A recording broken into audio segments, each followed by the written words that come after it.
নিশ্চয়কৈ অত্যন্ত দুখৰ আৰু পৰিতাপৰ বিষয় যে অখিল গগৈ ডাঙৰীয়া এজন এটা দলৰ তেওঁ মুৰব্বী হয়।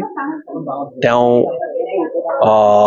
ৰাইজৰ দলৰ তেওঁ মেইন তেওঁ মুখ্য ব্যক্তি এজন ৰাজনৈতিক মুখ্য ব্যক্তি আৰু তেওঁ বিধায়ক হয়। বাৰম্বাৰ তেওঁ আইএমখন আমাৰ দক্ষিণ কামৰূপ অঞ্চলত প্ৰতিষ্ঠা কৰাৰ বিৰোধিতা কৰি আহিছে। ইতিমধ্যে মাননীয় মুখ্যমন্ত্ৰী মহোদয়ৰ সহযোগত আমি যথেষ্ট কষ্ট কৰি ৰাইজৰ সকলোৰে সহযোগত আজি আমি আইএমখন আজি পাবলৈ সক্ষম হৈছো আৰু আইএমখন দক্ষিণ কামৰূপ অঞ্চলবাসী ৰাইজৰ কাৰণে অত্যন্ত এখন প্ৰয়োজনীয় আছিল, কিয়নো আমি বিগত সময়ত দক্ষিণ কামৰূপে বৃহৎ তেনেকুৱা ডাঙৰ অনুষ্ঠান পোৱা নাছিলো। আমি এই প্ৰথমবাৰলৈ মাননীয় মুখ্যমন্ত্ৰী মহোদয় দক্ষিণ কামৰূপ ৰাইজৰ আবেগ অনুভূতিক সন্মান জনাই আজি আমাক আইএমখন তেওঁ দিছে।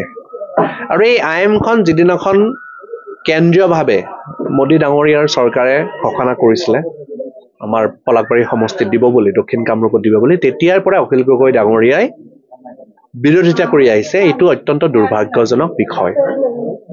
দক্ষিণ কামৰূপ ৰাইজে তেওঁৰ এই কথাটোত অত্যন্ত ক্ষোভিত হৈছে।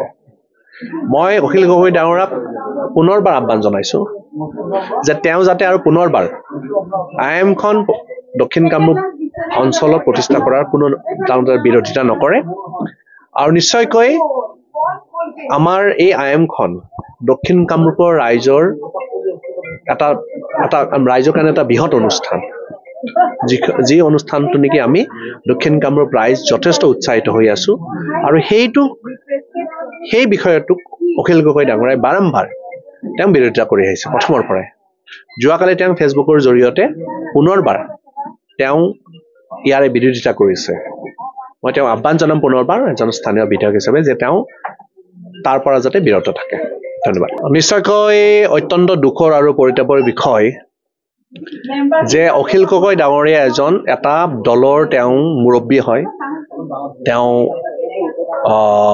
ৰাইজৰ দলৰ তেওঁ মেইন তেওঁ মুখ্য ব্যক্তি এজন ৰাজনৈতিক মুখ্য ব্যক্তি আৰু তেওঁ বিধায়ক হয়। বাৰম্বাৰ তেওঁ আইএমখন আমাৰ দক্ষিণ কামৰূপ অঞ্চলত প্ৰতিষ্ঠা কৰাৰ বিৰোধিতা কৰি আহিছে। ইতিমধ্যে মাননীয় মুখ্যমন্ত্ৰী মহোদয়ৰ সহযোগত আমি যথেষ্ট কষ্ট কৰি ৰাইজৰ সকলোৰে সহযোগত আজি আমি আইএমখন আজি পাবলৈ সক্ষম হৈছো আৰু আইএমখন দক্ষিণ কামৰূপ অঞ্চলবাসী ৰাইজৰ কাৰণে অত্যন্ত এখন প্ৰয়োজনীয় আছিল, কিয়নো আমি বিগত সময়ত দক্ষিণ কামৰূপে বৃহৎ তেনেকুৱা ডাঙৰ অনুষ্ঠান পোৱা নাছিলো। আমি এই প্ৰথমবাৰলৈ মাননীয় মুখ্যমন্ত্ৰী মহোদয় দক্ষিণ কামৰূপ ৰাইজৰ আবেগ অনুভূতিক সন্মান জনাই আজি আমাক আইএমখন তেওঁ দিছে। আৰু এই আইএমখন যিদিনাখন কেন্দ্ৰীয়ভাৱে মোদী ডাঙৰীয়াৰ চৰকাৰে ঘোষণা কৰিছিলে আমাৰ পলাশবাৰী সমষ্টিত দিব বুলি, দক্ষিণ কামৰূপত দিব বুলি, তেতিয়াৰ পৰা অখিল গগৈ ডাঙৰীয়াই বিৰোধিতা কৰি আহিছে। এইটো অত্যন্ত দুৰ্ভাগ্যজনক বিষয়।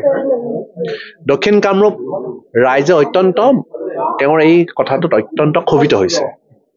মই অখিল গগৈ ডাঙৰীয়াক পুনৰবাৰ আহ্বান জনাইছো যে তেওঁ যাতে আৰু পুনৰবাৰ আইএমখন দক্ষিণ কামৰূপ অঞ্চলত প্ৰতিষ্ঠা কৰাৰ কোনো বিৰোধিতা নকৰে আৰু নিশ্চয়কৈ আমাৰ এই আইএমখন দক্ষিণ কামৰূপৰ ৰাইজৰ ৰাইজৰ কাৰণে এটা বৃহৎ অনুষ্ঠান, যি অনুষ্ঠানটো নেকি আমি দক্ষিণ কামৰূপ ৰাইজ যথেষ্ট উৎসাহিত হৈ আছো। আৰু সেই বিষয়টোক অখিল গগৈ ডাঙৰীয়াই বাৰম্বাৰ তেওঁ বিৰোধিতা কৰি আহিছে প্ৰথমৰ পৰাই। যোৱাকালি তেওঁ ফেচবুকৰ জৰিয়তে পুনৰবাৰ তেওঁ ইয়াৰে বিৰোধিতা কৰিছে। মই তেওঁ আহ্বান জনাম পুনৰবাৰ এজন স্থানীয় বিধায়ক হিচাপে যে তেওঁ তাৰ পৰা যাতে বিৰত থাকে। ধন্যবাদ।